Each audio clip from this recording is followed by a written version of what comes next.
네, 안녕하세요. 축구 생각입니다. 축구 승부 패터투 51회차 최종 픽 공유 드리도록 하겠습니다. 우선적으로 일단 그 2월이 된 회차죠. 8억이 2월이 됐기 때문에 좀 구매를 많은 분들이 하실 것 같고요. 오랜만에 좀 승부패가 들어온 주가 됐습니다. 일단 제가 평균적으로 8개에서 10개가 적중이 되기 때문에 그 점 참고해 주시면 좋을 것 같고요. 그리고 이제 단톡방 관련해서는 배팅 내역이라든지 아니면 이 카톡방에 이 단톡방 참여를 희망하고 싶으신 분들만 멤버십에 가입을 해주시면 좋을 것 같습니다. 그럼 1번 경기부터 말씀을 드리겠습니다. EPL 같은 경우에는 제가 초안 때 좀 설명을 드렸었기 때문에 체중에서는 좀 간략하게만 말씀을 드리고요. 첫 번째 경기는 레스터 대 첼시의 경기입니다. 레스터는 포파나 그리고 버틀란드, 저스틴이 결장 예정이고 틸레망스의 출전 여부는 불투명한 상황입니다. 첼시 같은 경우에는 루카쿠와 마운트의 출전 여부가 불투명한 상황인데 루카쿠는 좀 나올 수도 있어 보여요. 그 점을 좀 참고해 주시면 좋을 것 같고요. 코바시치와 베르너는 결장 예정입니다. 원정에서 3연승을 하고 있고요. 일단 사실 이 경기에는 첼시가 굉장히 많이 좀 유리해 보이는 경기이긴 합니다. 일단 첼시가 루카쿠가 만약에 복귀를 하게 된다면 레스터가 결장 예정자들도 좀 있는 상황이고 전체적으로 좀 수비에서의 불안한 부분이나 공격에서의 역습 한 방은 남아 있지만 그 외에는 좀 좋지 않은 부분들이 있다라고 생각을 하고 있습니다. 그래서 첼시가 확실히 유리해 보이는 경기라고 생각을 하고 있습니다. 다만 루카쿠의 출전 여부가 확실하지 않은 상황이기도 하고 그리고 레스터가 이 상성에서 첼시와 비교해 봤었을 때는 그렇게 꿀릴 만한 상성은 아니라고 생각을 해요. 왜냐면 레스터가 이렇게 좀 라인을 좀 올려서 플레이하는 팀들에게는 좀 강한 모습을 보여줄 때도 있기 때문에 경기력이 밀리더라도 분명히 밀릴 거라고 생각을 해요. 그래도 저는 역습 한 방에서의 그런 좀 조심해야 될 경기이지 않을까라고 개인적으로 생각을 하고 있습니다. 개인적으로는 좀 승패 방향을 생각하고 있는 경기이긴 한데 무승부도 이 두 팀 맞대결에서 좀 많았었던 부분도 있고 배제하긴 좀 어렵다라는 생각이 들어서 저는 초안과 동일하게 승부패로 지어보도록 하겠습니다. 자, 2번 경기입니다. 셀타비고 대 비아레알의 경기고요. 비고는 마요 선수가 결정 예정이고 2연속 무승부를 하고 있습니다. 비아레알 같은 경우에 포이스와 피노, 모레노가 결정 예정이고 원정에서 2연패를 하고 있습니다. 일단 두 팀 맞대결에서의 특이사항을 보면 셀타비고가 비아레알에게 홈에서 2연패를 하고 있고요. 두 팀 맞대결에서 최근 10경기 동안에는 무승부가 없는 모습을 보여주고 있습니다. 사실 이 경기는 굉장히 좀 아리송해요. 셀타비고가 보여줬던 경기력이 최근에 나쁘진 않습니다. 공격적으로 봤었을 때. 그래서 이 경기에 대해서 좀 고민이 많이 되긴 하는데 일단은 비아레알이 모레노가 또 결정 예정이기 때문에 모레노가 있을 때와 없을 때 그 비아레알의 차이는 특히 큽니다. 특히나 이 결정력에서의 차이가 굉장히 큰데 모레노가 없는 비아레알이라면 셀타비고 사이드가 좋아 보이는 경기는 맞다라고 생각을 해요. 그래서 저는 개인적으로 이 셀타비고의 패를 가져가지만 추천을 드리진 않습니다. 근데 제가 셀타비고의 패를 가져가는 부분들은 수비적으로 봤었을 때 셀타비고가 지금 좀 불안한 부분들이 많다라고 생각을 하고 있습니다. 비아레알이 모레노가 없을 때 결정력에서의 좀 아쉬운 부분들이 있고 원정에서의 최근에 연패를 하고 있다라는 부분들이 있겠지만 이 두 팀 맞대결에서의 무승부가 없었던 모습을 봤었을 때 승패 방향이라면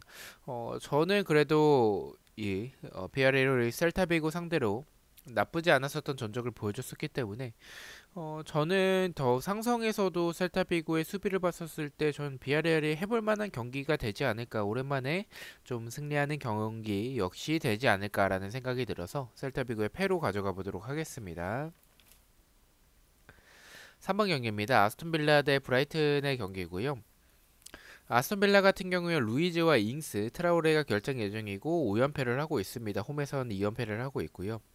브라이튼 같은 경우에 산체스 키퍼가 결정 예정이고 덴번의 출전 여부가 불투명한 상황입니다. 알제이트와 웰백은 결정 예정이고 2연속 무승부를 하고 있습니다. 원정에선 3연속 무승부를 하고 있고요.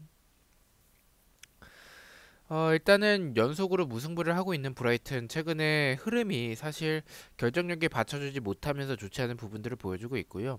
아스톤 빌라 같은 경우에는 중원에서의 루이즈와 전방에서의 잉스가 결정 예정인 점이 좀 아쉽고 최근에 흐름이 굉장히 좋지 않죠.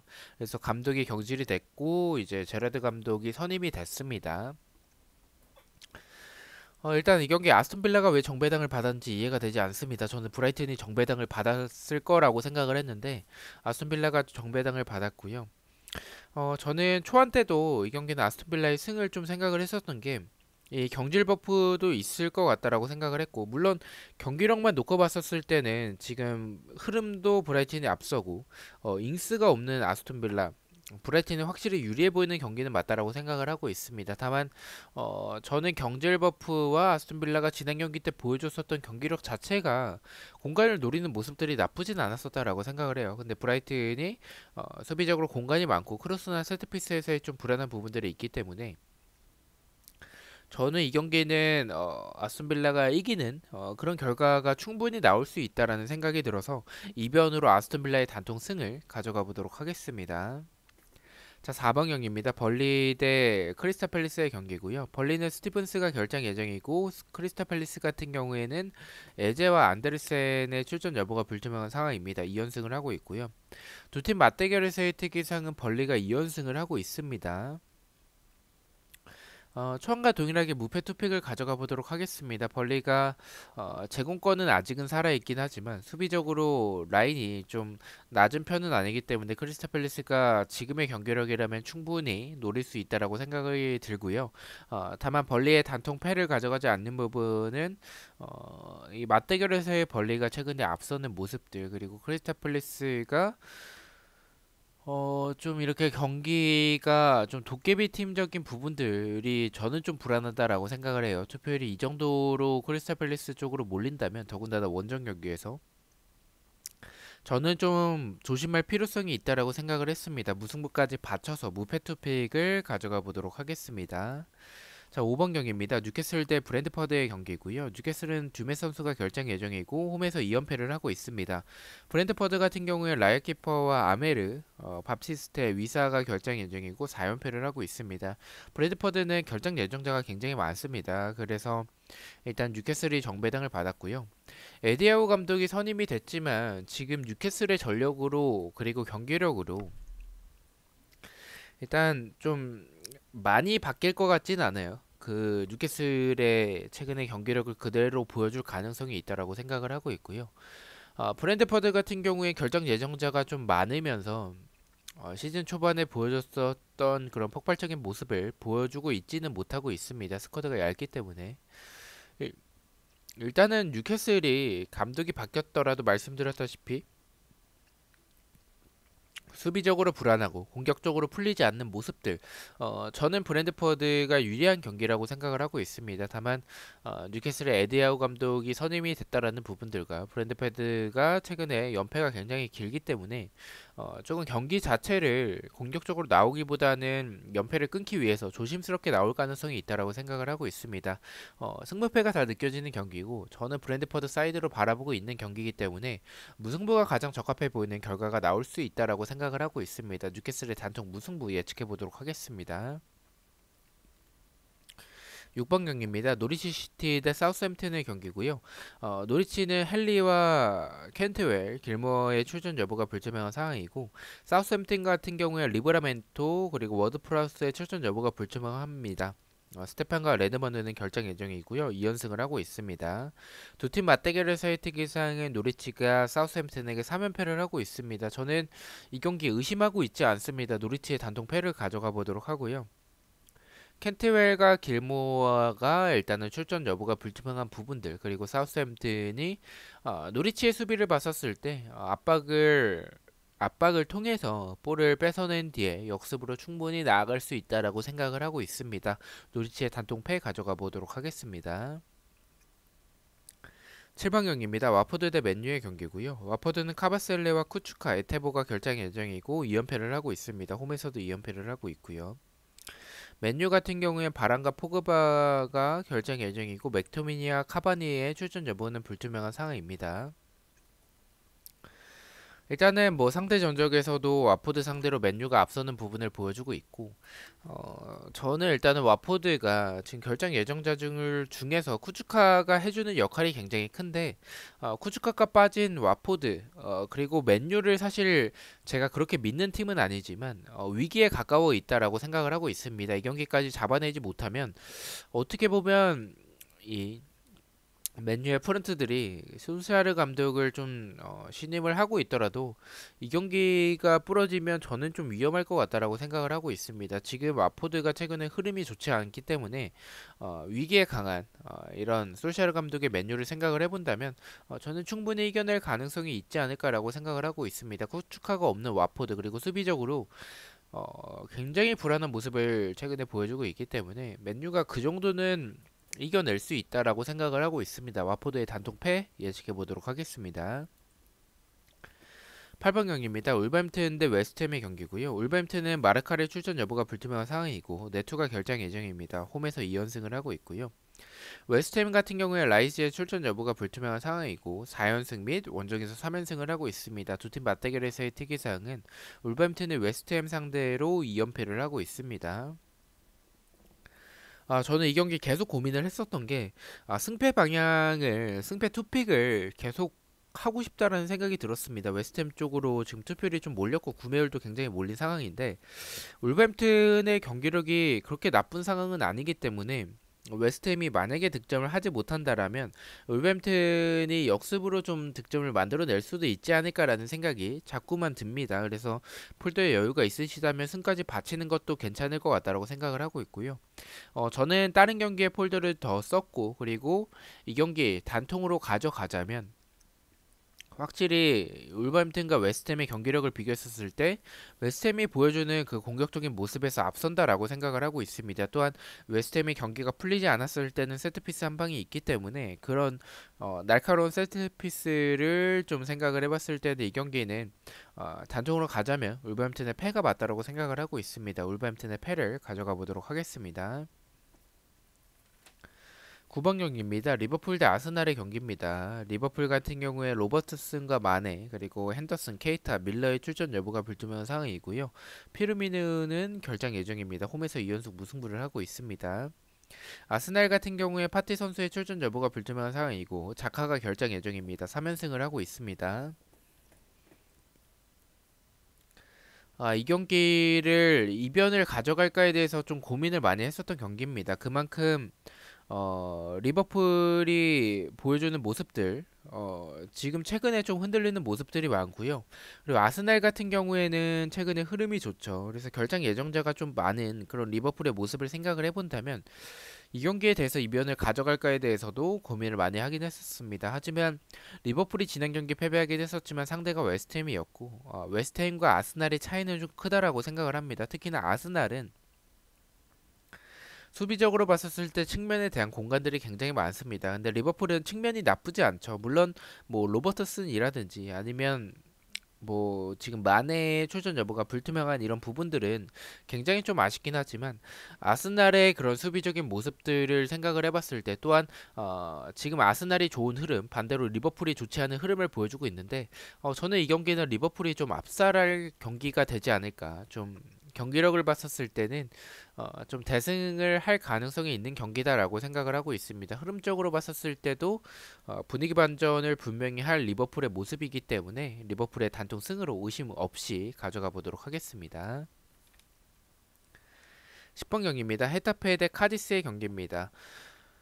이 경기는 일단은 카디스가 보여주는 모습들 일단 구매율은 헤타페가 배당으로는 정배당을 받았지만 이 그 해외 구매율에서 카디스가 굉장히 좀 많이 몰렸습니다. 그래서 이 경기에 대해서 고민이 좀 많이 들긴 했는데 저는 무승부를 가져가도록 하겠습니다. 만약에 헤타페의 무승부 쪽으로 투표율이 너무나도 많이 몰린다면 이변에 대해서도 고려를 하겠지만 지금 상황에서는 경기력을 봤었을 때는 좀 비슷하다라고 생각을 해요. 헤타페가 보여주는 그런 압박에서의 모습들 좀 좋은 부분들이 있고 그리고 카디스 같은 경우에는 수비적으로만 보여줬었던 지난 시즌의 카디스라면 지난 경기에서의 카디스는 압박도 굉장히 좋았었고요. 그리고 공격에서의 크로스 공격이나 역습도 굉장히 좀 좋았습니다. 그래서 개인적으로 좀 놀랬고 카디스가 더 좋은 경기력을 보여줄 수 있다라고 생각을 하고 있는 경기입니다. 다만 배당적으로 헤타페가 너무나도 낮은 정배당을 받았기 때문에 이변이라면 무승부가 가장 적합하지 않을까라고 생각을 했습니다. 헤타페의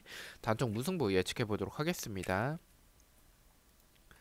11번 경기입니다. 맨체스터 시티 대 에버튼의 경기고요. 두 팀 맞대결에서의 특이사항은 맨시티가 8연승을 하고 있고 홈에선 3연승을 하고 있습니다. 최근에 보여주는 경기력 맨시티가 에버튼 상대로 좀 압도적인 모습을 보여주고 있다라고 생각을 하고 있습니다.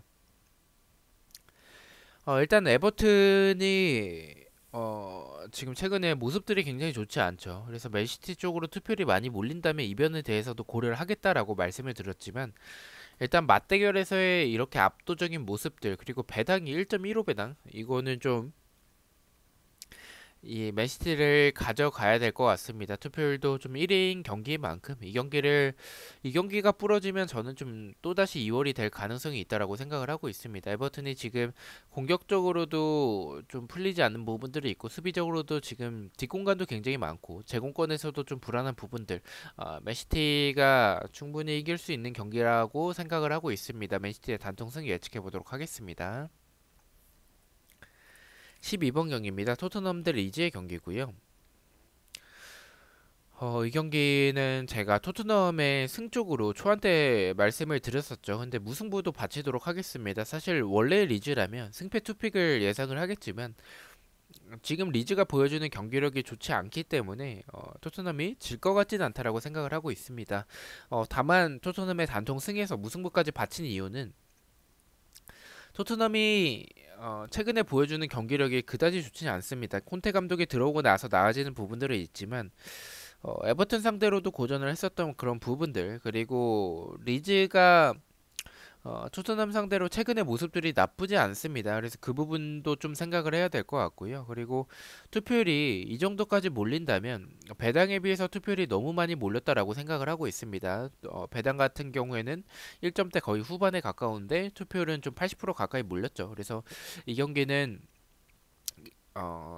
저는 좀 생각이 바뀐 게, 리즈 쪽으로 아예 꺾어도 좋지 않을까라는 생각이 드는 그런 경기로 좀 생각이 바뀌었습니다. 이렇게 몰린다면, 저는 좀 이변이 나올 가능성이 좀 높은 경기가 되지 않을까라고 생각을 하고 있습니다.